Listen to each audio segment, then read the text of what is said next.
Dans les évangiles, quand nous écoutons Jésus, présenté par les 4 évangélistes, chacun d'eux insiste sur certains points que d'autres n'insistent pas.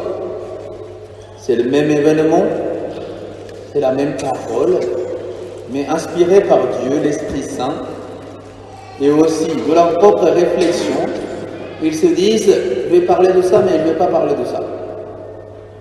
Ça peut nous sembler un peu bizarre, mais pourtant, c'est comme ça que Dieu a voulu. Je parle de ce passage de l'Évangile que nous venons d'écouter. Nous connaissons tous bien ce passage. Ça se passe autour de César et Philippi, tous les évangélistes disent. Ils posent la même question pour dire des gens, qui suis-je? On le présente une panoplie d'opinions sur Jésus-Christ. Moi, je veux parler à la fois de Jésus-Christ que de chrétiens. On va mettre dans le même panier. N'est-ce pas? Parce que le chrétien veut dire un autre Christ. Pour dire des gens qui est Jésus-Christ, pour dire des gens qui est chrétien. Pour certains, alors ici on parle que positivement de Jésus-Christ. Je ne vais pas parler des gens qui parlent négativement aussi bien des chrétiens que de Jésus-Christ. Ça sert à rien. On va prendre des gens qui parlent positivement de Jésus. Comme ils disent, Élie, Moïse, prophète. Donc ce sont des gens qui disent, c'est quelqu'un de bien. Jésus de l'histoire, le personnage qui a existé il y a 2000 ans, c'est quelqu'un de bien. Il était cohérent avec sa pensée. Il a dit, il n'y a pas de plus grand amour que de donner sa vie pour ce qu'on aime, et il l'a fait. Son enseignement, il n'y a rien de mauvais, de mal dans son enseignement.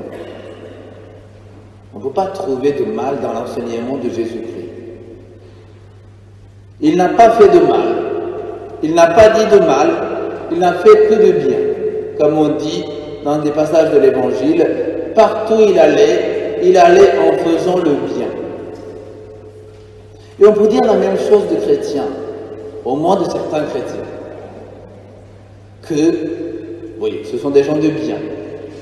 Ils ont des bonnes valeurs, ils essaient d'être corrects, ils essaient d'aimer des gens, ils ne font pas trop de problèmes, ils ne font pas des attentats, etc., etc. Oui, on peut parler du bien. Ça, c'est, on va dire, la première partie de cet évangile. Dire de bien de Jésus-Christ, admirer Jésus-Christ, dire de bien des chrétiens et admirer le chrétien, c'est bien. On va dire c'est les sympathisants de Jésus-Christ et les sympathisants des chrétiens. Ensuite, Jésus les amène sur un deuxième niveau de l'évangile. Et vous qui suis-je? Pour vous qui suis-je? Tu es le Messie, tu es le Christ. On peut dire que ce sont des gens qui vont dans un état un peu plus grand, un peu plus profond, et ils disent Jésus n'est pas simplement un personnage historique extraordinaire, mais il est le Christ, il est le Messie, il est le Sauveur. Donc je peux devenir chrétien. Donc on peut dire que ce sont des personnes qui acceptent Jésus, qui a existé il y a 2000 ans, comme un personnage, pas seulement historique, mais fils de Dieu. Messie, le Sauveur. Donc on accepte d'être chrétien, devenir chrétien. Devenir. Donc on baptise les enfants, on baptise les petits-enfants, on les envoie au catéchisme. Pas beaucoup, mais on les envoie quand même. Voilà, je profite de ça, disons qu'on commence le catéchisme ce mercredi, n'est-ce pas? Donc la publicité étant passée.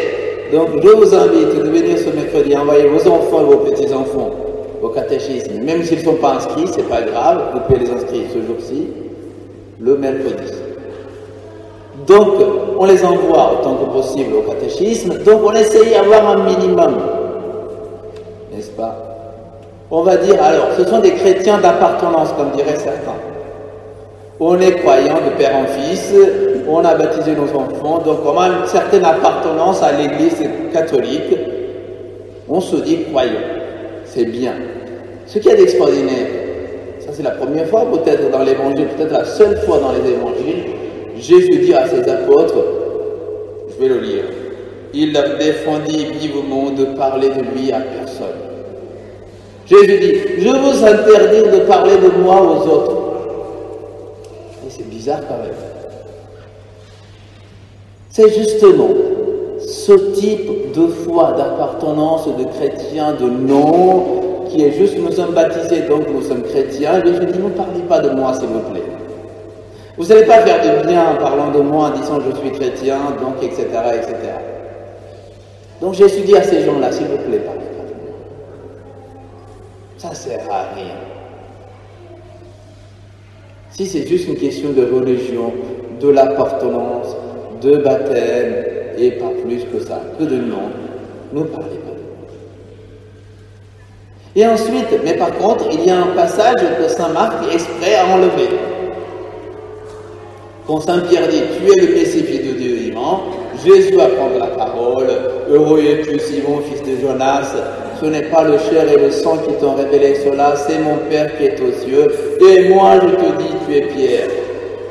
Et sur cette pierre je bâtirai mon église. Et les puissances de mal ou les puissances de l'enfer n'emportera pas sur elle. Je vais te donner la clé du royaume des cieux, tu ce qu'auras lié sur la terre sera lié, tout ce que tu auras délié sur la terre sera délié. Cette parole exprès saint Marc a enlevé. Ça ne se trouve pas dans l'évangile, dans ce passage que nous avons lu. Et on dit traditionnellement, l'évangile de saint Marc, parce qu'il n'était pas au moment de la vie de Jésus, n'est-ce pas? Il n'était pas un des 12 apôtres. C'est la prédication de Pierre, qu'on dit saint Marc, qui était disciple de Pierre, qui a mis en écrit. Donc, on peut imaginer que c'est saint Pierre qui aurait dit, mais vous ne parlez pas de moi dans cet endroit-là. Ce n'est pas le plus important. Donc, par là, saint Marc vous insister. Bien sûr, de la foi de Pierre, et sur la foi de Pierre, nous sommes construits comme Église, comme chrétiens, comme institution. Cette institution vient de la foi de Pierre et la volonté de Jésus-Christ. Mais saint Marc a voulu dire, oui, c'est important, mais ce n'est pas le plus important. C'est bien de l'avoir, mais je ne vais pas parler de ça. C'est bien de parler de l'Église institution et notre appartenance dans cette Église institutionnelle jusqu'au pape, donc passé par les évêques et le pape, successeur des apôtres, et les dogmes, et etc., et la tradition, et ça marque dit, bon, c'est important, mais je ne vais pas parler de cela. Quelqu'un d'autre a parlé, c'est parler une fois, ça suffit. Mais je vais vous parler d'autre chose. Et je dis, si quelqu'un veut venir à ma suite, voilà, ça c'est la troisième étape de cet évangile. Il y a des sympathisants, il y a des croyants, mais les croyants, vous voyez, quand saint Pierre dit, tu es le Christ, donc je suis croyant, Jésus va dire, je vais mourir pour toi. Du coup, saint Pierre dit, non, mais on n'a pas de question. Écoute, je veux bien croire que tu es le Messie, je veux bien croire que tu es Dieu, je veux bien croire que tu es fils de Dieu incarné, mais quand même pas, il ne faut pas exagérer quand même. Que tu m'aimes, que tu meurs pour moi. Donc, je dois t'aimer jusqu'à la mort, mais quand même, il ne faut pas exagérer. Je veux bien être chrétien, croyant, mais je ne vais pas aller jusqu'au bout quand même. Jusqu'à là, non, on va faire autre chose. C'est pour cela que Jésus dit, si tu veux me suivre, si quelqu'un veut me suivre, ça, c'est le chemin de chrétien. Jésus dit, c'est ce que tu veux me suivre.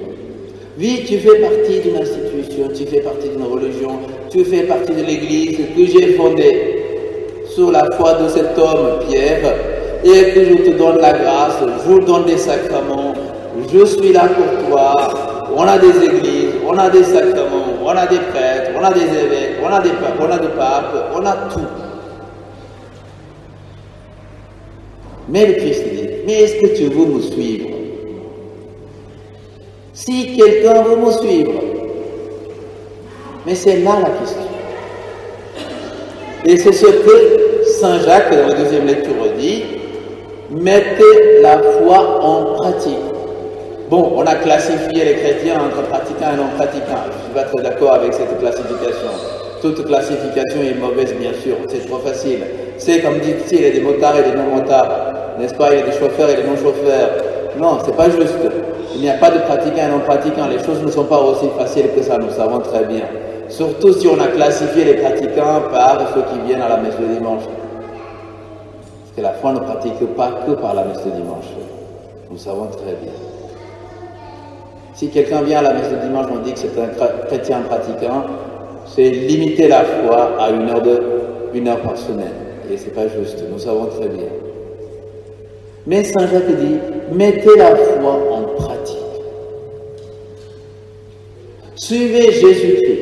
Vous dites, vous avez la foi, alors la foi n'est pas croire que Dieu existe. Saint Jacques dira d'ailleurs, dans la même lettre, même le diable sait que Dieu existe. Rien d'extraordinaire. Donc, c'est pas croire que Dieu existe. C'est pas croire seulement que Jésus est fils de Dieu. C'est pas seulement de dire que Dieu m'a créé, etc. C'est découvrir une relation. Croire, c'est entrer en relation. Croire, c'est dire que sans toi, je ne peux pas exister. Je peux dire quelque part, croire, c'est comme se marier. Ce que Dieu a uni, l'homme ne nous sépare pas. Je l'ai même dit ça en couple hier. N'est-ce pas? Croire, c'est bien cela. S'attacher au Christ de telle sorte que je ne peux pas me séparer de lui.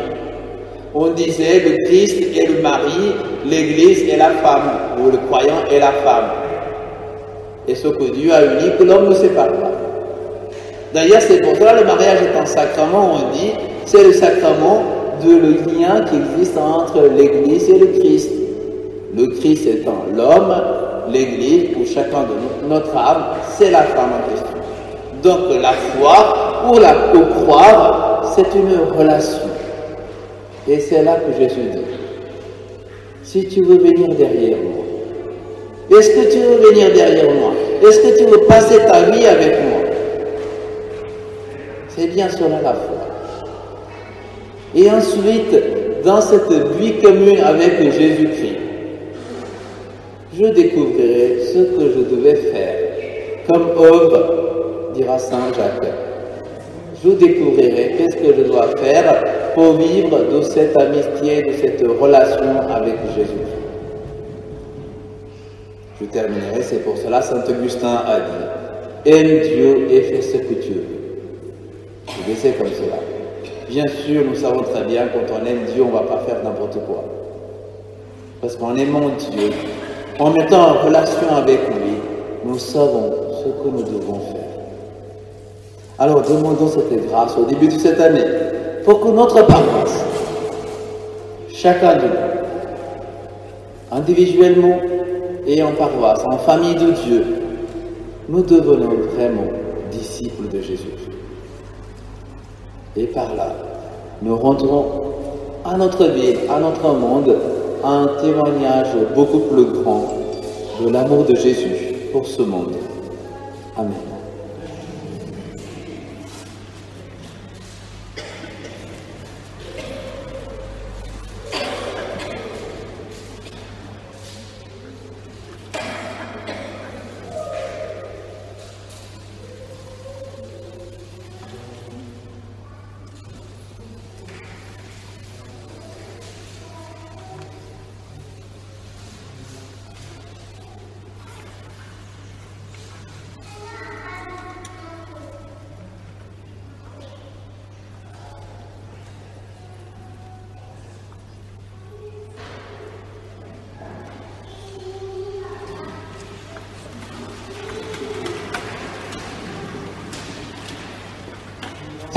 Proclamons notre foi. Je crois en Dieu, le Père Tout-Puissant, Créateur de